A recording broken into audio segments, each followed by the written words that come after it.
Les 30 skippers du Vendée Globe l'ont annoncé, ce 6e tour du monde débutera à pied au plancher. Prise de risque maximale, mais pas à n'importe quel prix, notamment celui de la sécurité en constante évolution depuis la première édition. Petite visite guidée avec Jérémy Bayou au départ de son premier Vendée Globe. La balise de détresse, une des balises de détresse du bord, pour indiquer qu'on est soit en difficulté, soit qu'on veut être récupéré. On a 2 radeaux de survie, il y en a un dehors, donc qu'on peut balancer à l'eau, bateau à l'endroit, et celui-là qui est plus petit, qu'on va prendre à la main, qu'on va faire passer derrière le bateau pour sortir par la trappe de survie, si jamais le bateau est à l'envers. Les fusées de détresse, donc ça c'est des feux à main, autrement on a des feux parachutes.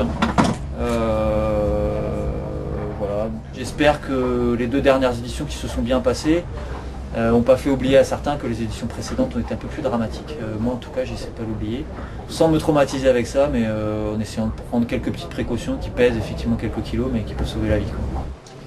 Quelques kilos, 5 précisément pour la trousse à pharmacie du bon docteur Chauve.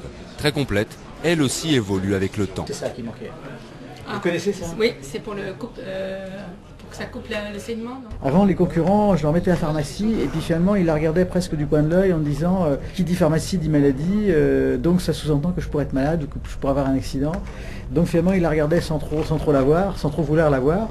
Et puis, au fil du temps, au fil des formations, finalement, ils considèrent maintenant que autant ils peuvent avoir un problème technique sur le bateau, autant ils peuvent avoir un problème de santé, donc il vaut mieux au contraire avoir une attitude claire par rapport à ça, c'est-à-dire il y a une pharmacie, autant que je sache m'en servir, parce que s'il y a un souci, il faut que je sois opérationnel le plus vite possible. Une campagne de sensibilisation auprès des skippers commencée il y a des années. Le disciple Alain Gauthier n'a jamais négligé cet aspect de la course, tout comme les questions de sécurité dont il s'occupe aujourd'hui. On sait que sur les courses précédentes, les transats qu'on a pu avoir depuis 2 ans, il y a eu des soucis, des casses de mât, des pertes de quilles. Donc automatiquement, on essaie de réfléchir à comment ça pourrait se passer en cas de problème sur cette édition. Si nos 30 skippers sont bien décidés à en découdre, les premiers jours de course devraient calmer les ardeurs. Une météo difficile est d'ores et déjà annoncée.